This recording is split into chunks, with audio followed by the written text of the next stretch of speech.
The sun slowly rose over the icy plain. The snow sparkled like a million shards of glass. In the distance stood a herd of mammoths, majestic, covered in thick fur, with long curved tusks. It was their last dawn. They did not yet know, but the land that had given them food and shelter was changing. The frosts were growing harsher, and the grasses scarcer. The old leader lifted his head and trumpeted into the cold air. His voice carried across the plain like an echo of ancient times. In the distance, beyond the hill, people were watching them. A small tribe of hunters, wrapped in furs, with bows and spears. They knew that the last mammoths remained only here. Some wished for the hunt. Others simply watched with reverence, for they understood. If the mammoths vanished, a part of the world would vanish too. Among the hunters was a young man named Orus. He dreamed dreams in which mammoths spoke with people. And on this morning he felt something great was about to happen. In the distance, beyond the hill, people were watching them. A small tribe of hunters, wrapped in furs, with bows and spears. They knew that the last mammoths remained only here. Some wished for the hunt. Others simply watched with reverence, for they understood. If the mammoths vanished, a part of the world would vanish too. Among the hunters was a young man named Orus. He dreamed dreams in which mammoths spoke with people.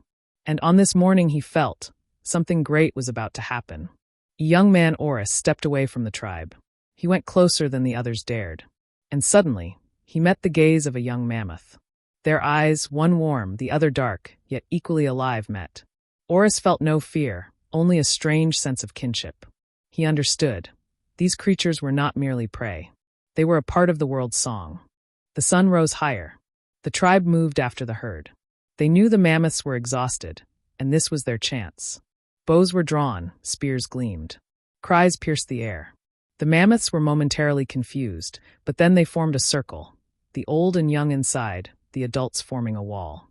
The battle began. A spear struck the side of one of the mammoths.